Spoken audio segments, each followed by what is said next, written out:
Olha, quem foi vítima também desse acidente foi o André Silva, o irmão do Diogo Jota.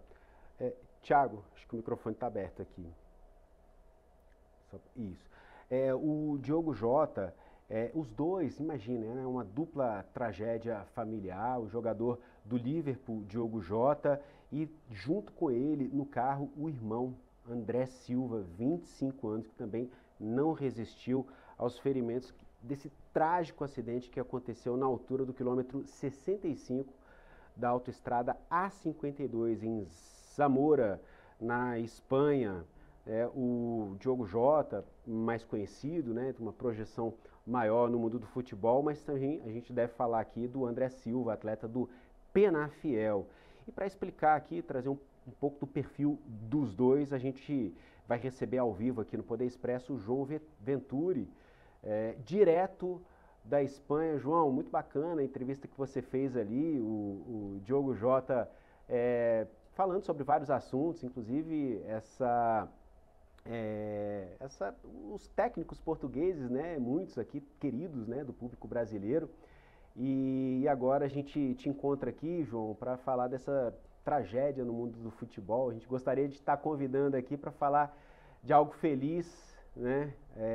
Mas infelizmente é esse o assunto, enfim.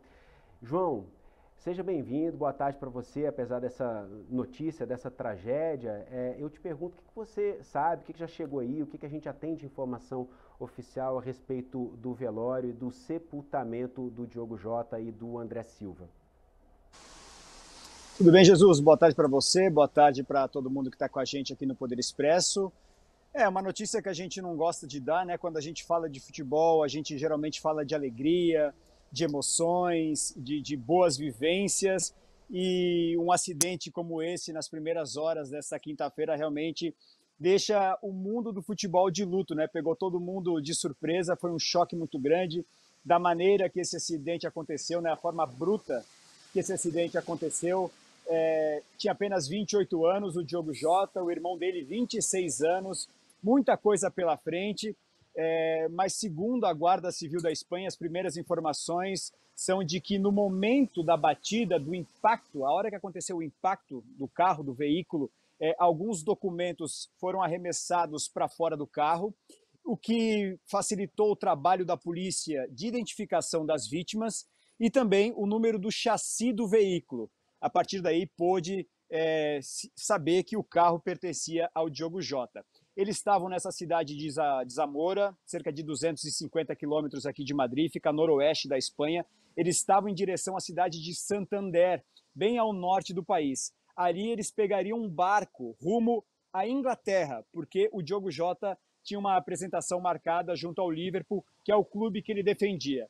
Essa viagem acontecia de carro porque há poucos dias, há pouco tempo, o Diogo Jota fez uma cirurgia nos pulmões. Então, por uma recomendação médica, ele deveria evitar viagens aéreas para evitar a pressão, né? A pressão de um avião, pressão aérea. Então, ele optava por sempre fazer viagens, sempre que podia, viagens de carro, justamente porque ele sentia muitas dores no pulmão. E aí aconteceu esse acidente. As principais suspeitas são de que ele estivesse em alta velocidade e também as más condições da pista naquele local.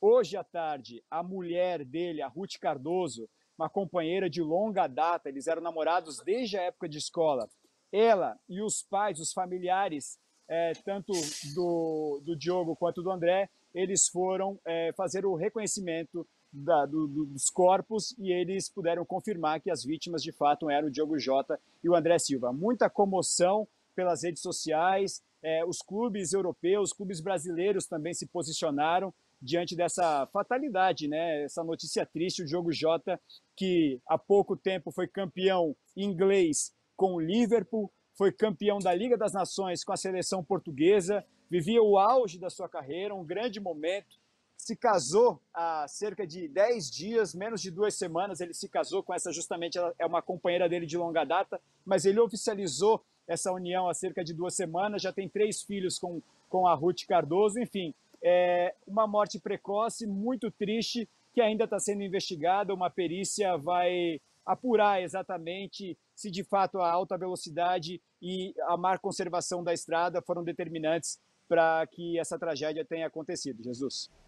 João, já se sabe quem estava dirigindo? Como o carro era do Diogo Jota, acredita-se que era ele que estava dirigindo. Ficou um pouco difícil a identificação dos corpos, segundo imprensa daquela região. Eles falaram que por conta do fogo, como o carro acabou explodindo, os corpos foram carbonizados. Isso dificultou um pouco. Mas as informações que nós temos é que o Diogo Jota estava dirigindo e que o irmão dele era o carona. E por conta de ser madrugada, o horário um pouco tarde, menos movimento na rodovia, e por ser um carro, uma Lamborghini, um carro que não foi feito para andar devagar, né, Jesus? Um carro que foi feito para andar rápido. Então, talvez isso, a alta velocidade, em algum momento, talvez tenha feito com que ele tivesse perdido o controle. Mas, claro, isso ainda é a principal suspeita, a confirmação se isso realmente foi o que aconteceu, vai acontecer nos próximos dias, depois que a polícia concluir essa perícia.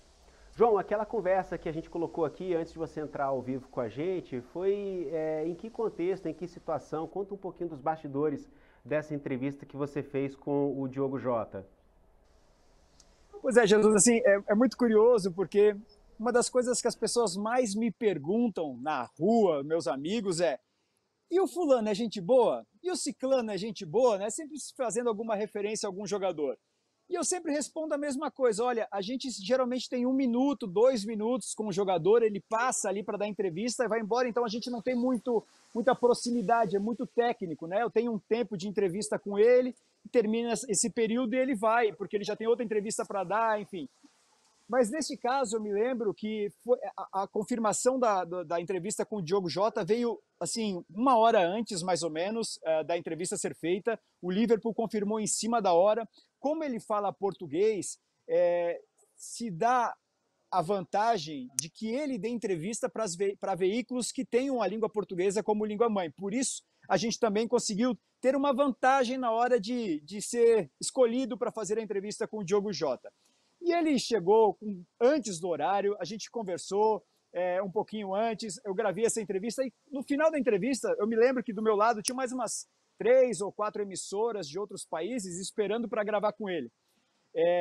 E ao final dessa entrevista, eu desliguei a câmera e antes dele começar a falar com a outra emissora, a gente ficou conversando um papo super informal. E assim, ele engraçado, descontraído, um cara, ele estava bem relaxado, bem de boa com a vida mesmo. Era uma partida decisiva do Liverpool, o Liverpool encarava o Paris Saint-Germain, tinha vencido o primeiro jogo em Paris por 1-0, então podia conseguir essa classificação dentro de casa, diante da torcida, não aconteceu, o Paris Saint-Germain acabou vencendo aquele jogo, o Liverpool foi eliminado, o Paris Saint-Germain acabou avançando. Mas ainda assim, apesar daquela eliminação, a temporada do Diogo Jota foi muito vencedora, né? Como eu disse, foi campeão da Premier League, campeão inglês com o Liverpool, campeão da Liga das Nações com a seleção portuguesa. Então, assim, o momento dele era muito bom, dava para ver que ele estava descontraído, estava leve. A gente não teve muito tempo para conversar, mas isso me marcou que depois da entrevista ele não saiu do lugar onde ele estava. Ele permaneceu ali e a gente seguiu conversando, claro, sobre outras coisas, que agora eu não me lembro exatamente o que era, mas assim, o papo seguiu normalmente. Então, um cara super simpático, muito humilde, atendeu a gente assim, de uma maneira muito respeitosa, com bastante tempo, sem pressa para querer acabar a entrevista. Deu para ver que ele se alonga em algumas respostas também. Então, assim, até as postagens nas redes sociais do Liverpool e de outras personalidades do futebol também falavam muito sobre não só o jogador Diogo Jota, mas ele como pessoa, né? E eu acho que isso que fica marcado, sabe? Eu que tive tão pouco contato com ele, posso dizer que nesse pedacinho de pequeno intervalo, eu pude ver assim, a humildade que ele era, né? Como ele era humilde em conversar com as pessoas de uma maneira normal, apesar de ser uma super estrela, né? Um jogador super importante do Liverpool, um dos maiores clubes do mundo, mas a simplicidade do Diogo Jota assim, foi uma coisa que me chamou a atenção. E hoje, depois que eu li essa notícia, eu fui nos meus arquivos procurar, falei, eu fiz uma entrevista com o Diogo Jota, vou procurar ela. E aí eu encontrei, essa entrevista foi gravada no dia 10 de março, enfim, vai deixar saudades esse cara, com certeza, para quem ama o futebol, para quem ama o Liverpool, e para quem gosta muito da seleção portuguesa também, né? todos os nossos sentimentos aqui a quem está dentro do mundo do futebol, sobretudo aos amigos mais próximos, aos familiares. E João Ventura, direto da Espanha, eu agradeço demais por aceitar nosso convite para vir aqui bater esse papo aqui.